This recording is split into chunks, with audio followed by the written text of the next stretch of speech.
নমস্কার বন্ধুরা, মিনতি village food কিচেনের আজকে নতুন একটা পর্বে আমার সকল পুরনো নতুন বন্ধুদের জানাই অনেক স্বাগত। আজকে আমি আপনাদের সঙ্গে শেয়ার করব খাস্তা গজা। বাড়ির ছোটোখাটো অনুষ্ঠান বা যে কোনো পুজো পার্বণে বা রথযাত্রা উপলক্ষে বাড়িতেই বানিয়ে নিতে পারবেন এই গজা। আর এই গজা বানানো একদম সহজ, খেতেও লাগে দুর্দান্ত। একবার এইভাবে গজা বানিয়ে দেখুন, দেখবেন দোকানের থেকে সেরা মনে হবে। এত সুন্দর গজা হবে, নিজেরাই অবাক হয়ে যাবেন। আজকে আমি কিভাবে খাস্তা গজা বানাচ্ছি, প্রথমে একটা লাইক দিয়ে স্কিপ না করে ফুল ভিডিওটা দেখতে থাকবেন প্লিজ বন্ধুরা। আশা করছি আজকের এই রেসিপিটা আপনাদের অনেক ভালো লাগবে। ভালো লাগলে একটা কমেন্ট করে অবশ্যই জানাবেন আমার আজকের রেসিপিটা আপনাদের কেমন লেগেছে। আপনাদের দেওয়া একটা লাইক আর কমেন্ট আমাকে নতুন নতুন ভিডিও বানাতে অনেক উৎসাহ দেয়। আমার চ্যানেলে এখনো পর্যন্ত নতুন হয়ে থাকলে চ্যানেলটিকে সাবস্ক্রাইব করে আমার পাশে থাকবেন। চলুন তবে আজকে রেসিপিটা বানানো শুরু করা যাক। গজা বানানোর জন্য প্রথমে নিয়ে নিচ্ছি মিডিয়াম সাইজের একটা বাটির 2 বাটি ময়দা।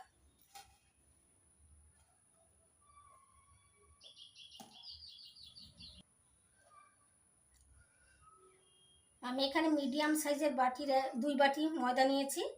আপনারা কাপ মেপেও নিতে পারেন, তবে বাটি বা কাপ মেপে উপকরণগুলো নিলে পরের উপকরণগুলো নিতে সুবিধা হবে।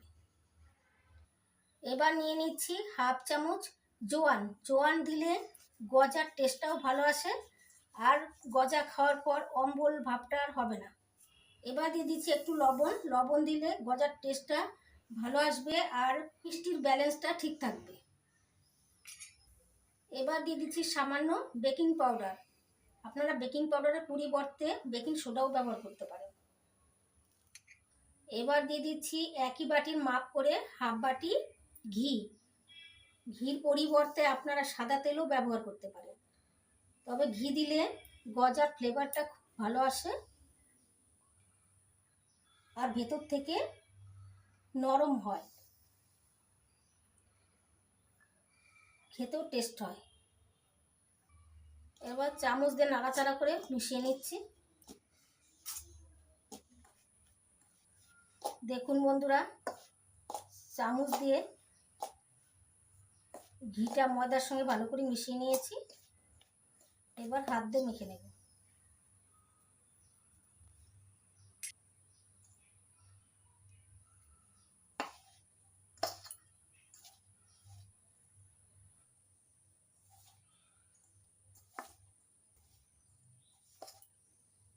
এখানে হাত দিয়ে মেখে শক্ত শক্ত একটা ডো তৈরি করে নিতে হবে। এখানে বেশি জল ব্যবহার করা যাবে না, বেশি জল ব্যবহার করে নরম করা যাবে না, শক্ত শক্ত করে মেখে নিতে। এই দেখুন বন্ধুরা, বাটিতে একটু জল নিয়েছি, অল্প অল্প জল দিয়ে মেখে নিতে হবে।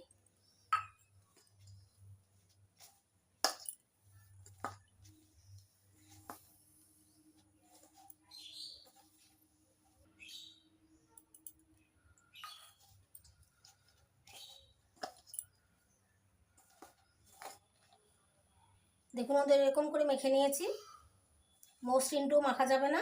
এবার এটাকে ডো বানিয়ে নিতে হবে।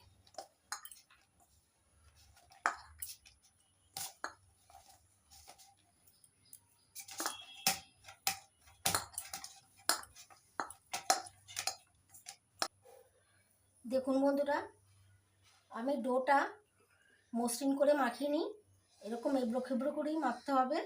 এবার এটাকে 10 মিনিট ঢাকা দিয়ে রেস্টে রেখে দিচ্ছি। এখন শিরা বানিয়ে নেব। তার জন্য গ্যাস ধরিয়ে কড়াই বসিয়ে দিয়েছি। কড়াইয়ের মধ্যে নিয়ে নিচ্ছি যে বাটির মাপের ময়দা নিয়েছিলাম ওই বাটির মাপেরই 2 বাটি চিনি। 2 বাটি চিনি নিয়ে নিলাম। সুন্দর একটা ফ্লেভারের জন্য কয়েকটা এলাচির মুখ ফাটিয়ে দিয়ে দিচ্ছি। এবার নিয়ে নিচ্ছি ওই বাটিরই 1 বাটি জল। এবার নাড়াচাড়া করে চিনি গলিয়ে চিনির রসটা ফুটিয়ে নেব।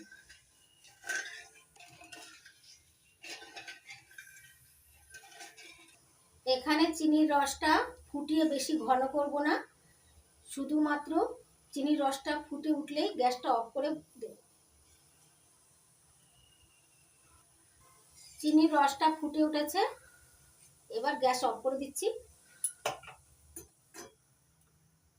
এখন দিয়ে দিচ্ছি একটু লেবু রস। লেবু রস দিলে ঠান্ডা হওয়ার পরও রসটা আর জমাট বাঁধবে না। চিনির রসের সঙ্গে লেবুর রস ভালো করে মিশিয়ে নিয়েছি, এবার সাইডে নামিয়ে রাখছি। গজার ডোটা মেখে 10 মিনিট রেস্টে রেখে দিয়েছিলাম, এবার ঢাকনা তুলে নিচ্ছি। এবার হাত দিয়ে মেখে নেব।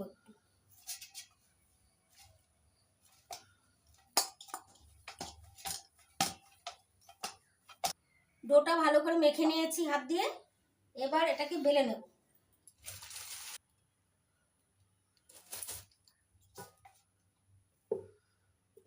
এবার বেলনি দিয়ে চেপে চেপে এটাকে বেলে নেব। আস্তে আস্তে হালকা হাতে চাপতে হবে।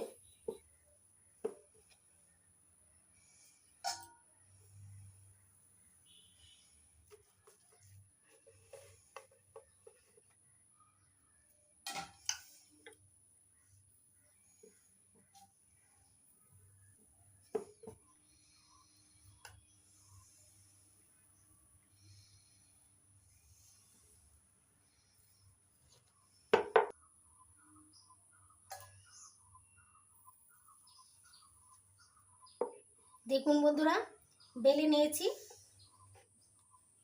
খুব বেশি মোটাও করিনি, খুব বেশি পাতলাও করিনি। এবার পিস পিস করে কেটে নেব।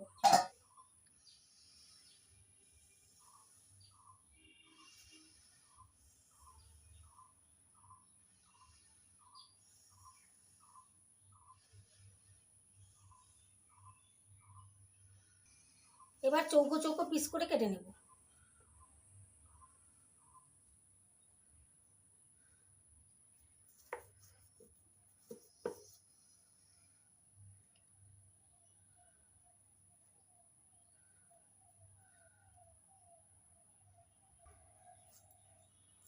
চৌকো চৌকো পিস করে কেটে নিয়েছি, এবার থালার মধ্যে তুলে নিচ্ছি।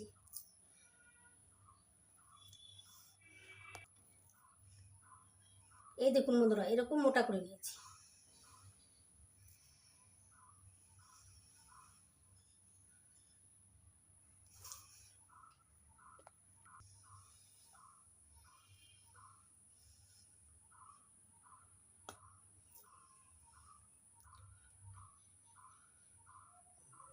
এবার গ্যাস ধরিয়ে গ্যাস ওভেনে একটা কড়াই বসিয়ে দিয়েছি। কড়াইতে দিয়ে দিচ্ছি সাদা তেল।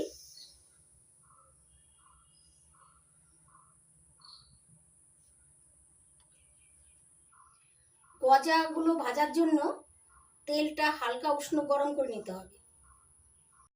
তেল হালকা গরম হয়ে আছে, এবার গজার শেপ ছেড়ে দিচ্ছি।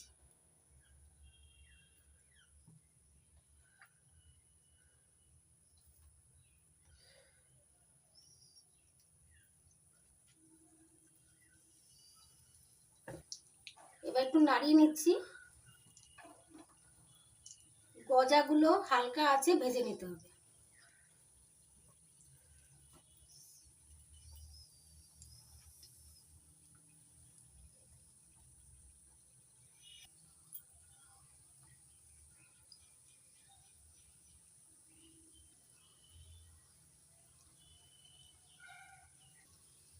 দেখুন বন্ধুরা, গজা আস্তে আস্তে তেলের উপরে ফুলে ভেসে উঠছে।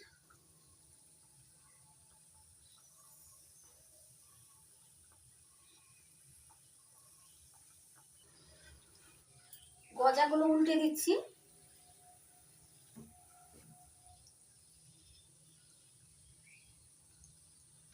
দেখুন বন্ধুরা, গজাগুলো বাদামি কালার করে ভেজে নিয়েছি।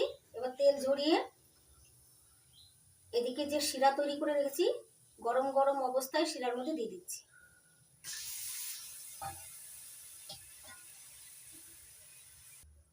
আবারও তেলের মধ্যে গজাগুলো ছেড়ে দিচ্ছি।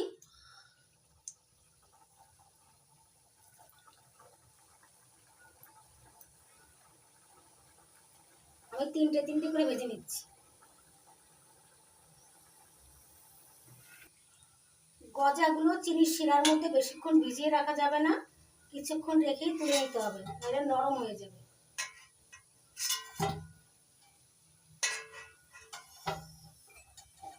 গজাগুলো চিনির শিরার মধ্যে ভিজিয়ে তুলে নিয়েছি। বেশিক্ষণ ভিজিয়ে রাখা যাবে না, কিছুক্ষণ ভিজিয়ে রেখে তুলে নিতে হবে। এবার এদিকে তেলের মধ্যে যে গজা দিয়েছি এই গজাগুলো উল্টে দিচ্ছি। গজাগুলো উল্টে পাল্টে বাদামি করে ভেজে নিয়েছি। এবার তেল ঝরিয়ে এই গরম গরম গজা শিরার মধ্যে দিয়ে কিছুক্ষণ ভিজিয়ে রেখে তুলে নেব। বাকি গজাগুলো একইভাবে ভেজে গরম গরম চিনির শিরার মধ্যে দিয়ে কিছুক্ষণ ভিজিয়ে রেখে তুলে নেব। সবগুলো গজা ভেজে তুলে নিয়েছি। বাকি গজাগুলো চিনির শিরার মধ্যে কিছুক্ষণ ডুবিয়ে রেখে চিনির শিরার থেকে তুলে নিয়েছি। এবার প্লেটে সাজিয়ে দেখাচ্ছি। দেখুন বন্ধুরা, গজাগুলো প্লেটে সাজিয়ে নিয়েছি। কত সুন্দর লাগছে দেখতে, খেতেও দারুণ লাগে। আমি একটা ভেঙে দেখাচ্ছি। দেখুন বন্ধুরা, কত সুন্দর হয়েছে। এই দেখুন বন্ধুরা, কতটা নরম হয়েছে, ভিতরটা কত সুন্দর হয়েছে। উপরটা শক্ত, ভিতরটা নরম। এই দেখুন বন্ধুরা, দারুণ লাগে খেতে। আপনারা খুব সহজে এইভাবে বাড়িতে বানিয়ে নিতে পারবেন। আশা করছি আজকের গজার রেসিপি আপনাদের ভালো লেগেছে। যদি ভালো লেগে থাকে তাহলে বাড়িতে এইভাবে বানাবেন আর খেয়ে কমেন্ট করে জানাবেন আপনাদের কেমন লেগেছে। ভালো লেগে থাকলে লাইক করবেন, কমেন্ট করবেন, বন্ধুদের সঙ্গে প্রচুর শেয়ার করবেন আর আমার চ্যানেলটিকে সাবস্ক্রাইব করে আমার পাশে থাকবেন। আপনারা ভালো থাকবেন, সুস্থ থাকবেন। আজকের মতো এই পর্যন্ত। আবার আসবো নতুন কোনো ভিডিও নিয়ে।